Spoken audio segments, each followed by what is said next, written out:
everyone, welcome to my kitchen. Today I am going to show you how I preserve our jams and jellies. And this is not through the standard canning recommendations in the Blue Book, but instead maybe somewhat of a controversial way of canning by using the paraffin wax. So I'm not necessarily endorsing this for you. All I can say is this method was taught to me by my mom when I was a little girl, and it's really the only way that I currently know how to can, and I thought I would share that with you. Hello and welcome to Osiadacz Family Farm. My name is Laura and this is where we balance back to basics living with the modern world. Now, if this sounds like something you are interested in, I ask you to please subscribe to this channel as well as ring that bell so that you are the first to know when we upload a new video. Well, before we can preserve our raspberry jam, we actually have to make it. And I just follow a very simple to follow recipe that's on the Sure Gel fruit pectin containers that you can buy at your local grocery store. And we will just start by adding our mashed up raspberries, and I have these right here. Now, I don't know if actually anybody on this channel knows this, but the reason we are Osiadacz Family Farm is our primary crop is raspberries. We have a large, extensive raspberry patch, and we sell these every summer. Look at all these lovely raspberries. Those are going to make a delicious raspberry jam. I am so excited.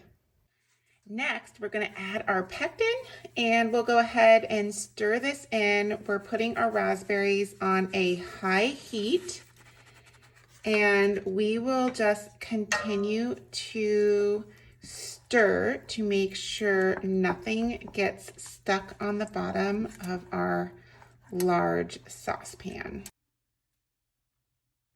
Things are warming up in this pot here, and I think we're going to be close to getting to a full boil here shortly. Once that happens, I'm going to put in all of the sugar, and I'm showing you now because once this occurs, I'm going to have to move fast, and this mixture is going to be really hot. Once all the sugar's in the mixture here in this pot, I'm then going to bring back to a full rolling boil for 1 minute, and after that I'll be able to remove it from the heat. But I'm actually going to share with you another little tip really quick, and that's these are well used, my gloves. They're my gloves I wear to cook with and to take things out of the oven. But I don't know if you've been splattered, and I don't know if you can see this, but I'm starting to get splatters already on my microwave here. But this gets really hot and you don't want it to splatter onto your hands. So I'm actually going to put these on right now before it gets too hot to protect my hands from getting burnt by any of the splattering raspberry jam. All right, well, we're now at a full boil. So I'm going to put these 7 cups of white sugar into our mixture here really quick. Gotta work quickly so things don't burn. And then I'm gonna stir that in. It slowed the boil for a moment, but once it comes back to a full boil, rolling boil, I'm going to set my timer on my microwave here for 1 minute, and I'll need to continue to stir so again, nothing sticks to the bottom of my pot here. Okay, we're now at a minute. I'm going to set this timer. And we are just going to need to continue to stir. Wish I was able to put the camera in an angle where you could see what this full rolling coil looks like. But trust me, if you see it, you know exactly what I'm talking about.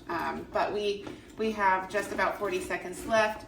I'm going to continue to Just stir rapidly, and then we'll be ready to fill our jars.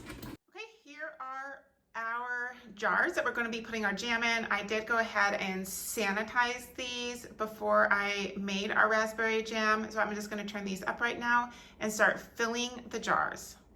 Okay, now we are just ladling this delicious jam into our jars. And this is extra special for us because all of these raspberries were raised right here on our farm.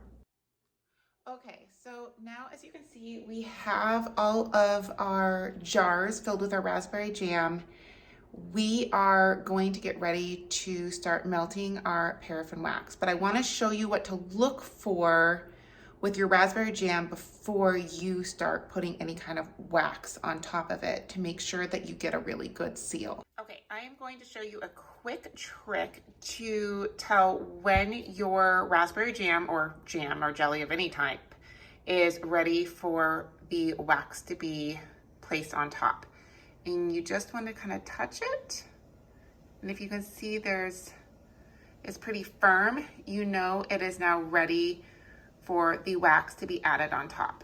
Okay, we have our double boiler going. We are ready to melt our paraffin wax. And the reason we have the double boiler, I'm going to read right off the box. It states, caution, flammable if overheated or exposed to open flame. Always melt Gulf wax by heating a pan over boiling water as in a double boiler. So this is just a safety precaution. We definitely don't want any fires in our kitchen. As you can see, our double boiler is boiling, but if you look at the top pan, it is much calmer. This is where we have our wax. And as you can see, it is just about done melting. Now, while we wait for that, I wanted to walk over to our jars again, and I'll just kind of focus in. And what's important is, as you can see around the lips of the jars, I actually, during this process, I didn't show you this, but just removed any jam or jelly that was along the lip of the jar, just to ensure we get a really good seal with our wax along the top of these jars. All right, I have the melted wax here. I am now going to pour it on top of this raspberry jam so we can enjoy throughout the rest of the year. Okay, here is a close-up so I can show you just how to carefully pour this wax in. And as you can see, it is just very easy, but you have to be very careful because melted wax is extremely hot. Okay, our jars of raspberry jam are now completely sealed using the paraffin wax. They are just finalizing, getting all firmed up, and in just a few minutes, I will go ahead and just screw on the lids. I do that to keep dust off the top, but you actually don't need to do that. And they are ready to store in our pantry. I hope you enjoyed this video and just got another little glimpse into our world here at Osiadacz Family Farm. Until next time.